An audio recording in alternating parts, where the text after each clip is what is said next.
Butterscotch Shenanigans.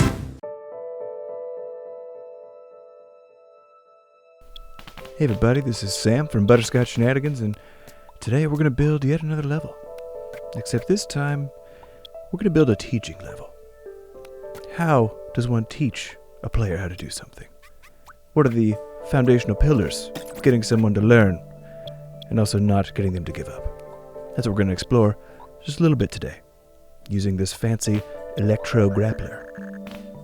The Electro Grappler lets the player grab onto it and then flings them across. It can be used to close tiny gaps like this one, or also to fling the player upward. And then it can be used in a chain, almost like turning yourself into a flying acrobat from Cirque du Soleil. So we gotta figure out how can we trap the player in a way that forces them to learn this. The one thing that we've found in game design over the years is that players will do everything that you try to get them not to do when trying to learn. So it's really important to find a way to block out everything. It's almost like a horse. You gotta put blinders on it. Otherwise it'll get spooked by all the crazy noises of cars and the clopping of its own hooves sometimes. Sometimes even the wind will freak it out. Players are a lot like that.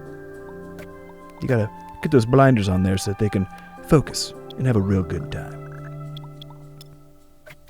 So now I've got the player jumping up, understanding I can use these left and right. I can also use them to go up. So we put a little optional challenge there, just to make it so that if the players want to engage with it, they can play with it a little more in the open air before the level really begins. There's a classic idea in level design of a ramp of difficulty. We use this a lot when we're introducing a new mechanic or even over the course of an entire campaign of levels. You kind of want to slowly boil the situation, like a frog in a pot, until the players become so good at the game that they don't even realize it, until they backtrack onto a previous level and blow through it with ease. It's the same idea here when teaching something. We start with situations in which the player can almost not fail, and then ramp things up. Now I like ramping things up pretty hard. So we go from one single jump with the grappler to a triple jump. Because why do double? Why increase it only a tiny amount? We know the player's capable. We can get them to do this. We believe in them. We want them to feel that at the end of the day. The designer trusts them to be able to pull off a sick jump. Super important. Now teaching players is kind of like leading a horse to water. In other industries they say, well, you can lead a horse to water, but you can't make it drink. Well, in game design you can lead a player to water, and then you can have them choose between drinking or experiencing certain death. Turns out that's a heck of a motivator for learning something. In this case, I want to have the player understand how to grapple sideways after grappling up and down. It's a complicated maneuver, complicated even more so by the fact that I've hooked these up to a clock switch that's turning them off and on. Now the player has to simultaneously time their jump, and then at some point switch from up and down to a left and right maneuver. Now I can't seem to get this to work quite the way I want. Just kind of testing things out. And again, most of the time, your first idea, not the best. But there's a seed in there, somewhere, of something good. In this case, I'm going to make this go vertical instead of going horizontal, because I want the player to get in the rhythm of how these different grapplers attached to clock switches work. Only once they get the rhythm am I going to break it. Give this a go. Feels pretty good, but these feel a little too close together. Come in here and sort of spread things out a little bit. You know, it's nice to give yourself a little bit of breathing room every so often. We just don't need to feel cramped in our levels as well as our lives. You know, we can do whatever we want here, and that's the important thing. Spikes. One of my favorite things. So certain, so not subtle.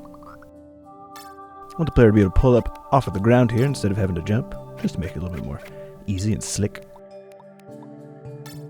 They've seen all these things before, they've done all this before. It's just a slightly new context with a little bit of risk involved. It's like how if you put a plank between two buildings, 1,000 feet above the ground, most people will not walk on it. But if the plank's sitting on the ground, they'll walk across it just fine. there's no real difference, aside from, the risk of certain death, but in this case, there's not really much risk to the player. So we'll go ahead and try to push them, see if they can do something that we believe they can. And again, sometimes if I just get a little stuck, I'm just going to play through the level, see how it's feeling, how the overall flow feels. It's looking pretty good. Now I found where the end's going to be. I'm going to figure out exactly how I want this finale of the level, this sort of final display of true understanding of how these Electro grapplers work, to render out for the player. So I think, again, just pulling off that combo from before of multiple upward jumps and then a final left to right jump would probably be the way to do it. If I can, of course, clear the level a couple times to get there. But I highly recommend replaying your own level a bunch of times when you're playing it. After all, you're going to be forcing the player to play it a bunch of times, if you kill them as often as they probably will die. I'm feeling pretty good about this. I'm going to go ahead and start painting things in. Now, I like to do this last. I don't ever do my levels all at once. I don't try to include coins, don't try to include backdrops. Really, just try to get the mechanics in there first. Only after that do I come back and layer up some of these visual guides for the player in the form of these backdrops, or just try to make things look a little bit better than they did before. And the reason is that making levels is kind of like baking a layer cake. If you try to bake all of it at once, well, you're going to end up with an undercooked cake that tastes terrible and probably falls over. But if you take it layer by layer and assemble it after the fact, well, you're getting a much better looking cake and a much tastier cake at the end of the deal. So I tend to do mechanics first, and then backdrops, and then coins as the final little touch. So we'll go in here and make a few more changes. Seemed like this wasn't dangerous enough, so I gotta put more spikes on it. And again, layering in those coins. Checking out a few more places maybe they can go. I'm putting in some of those collectibles. These are things that the player doesn't need to get, but they're gonna really want to get.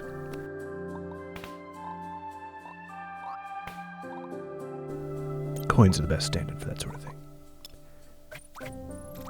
Gotta test this out a few more times. Can I even get the things I put in here? Very important to make sure that you can actually get them. Turns out, most of the time on first go, you can't. As a designer, you're gonna accidentally make things probably way too hard, by default. The difference between a good level and a bad level is how much tuning you do after you get the first set of things in. That's it. Just takes a whole lot of editing to get things to work right. The biggest mistake a lot of designers make is, in thinking they're done well before they're done. You gotta come at it from that layered approach. Once you get the big broad strokes in, come in with a finer brush, and then a finer brush still. Best of all is if you can get someone to play your level before you publish it. That way you can find any of those spots where you as a person maybe were having a easier time because you already knew what was going on. I'm going to figure out a name for this one. I'm thinking Electro Grappler.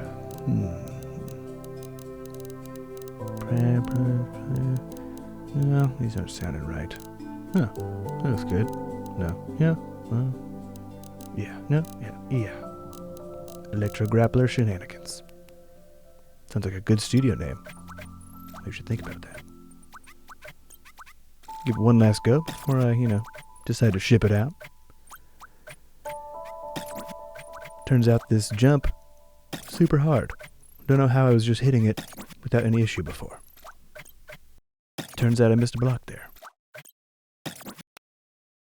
Let's give it a go.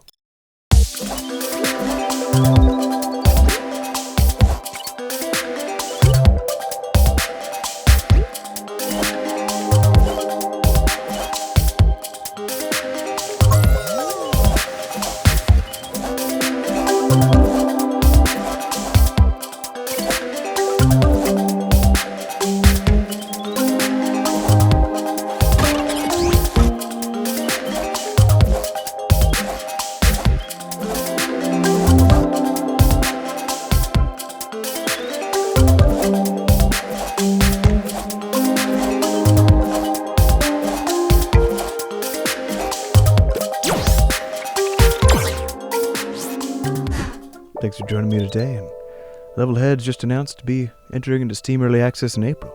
So go ahead and give us a wish list, tell your friends, or just watch a few videos about this. We're pretty excited.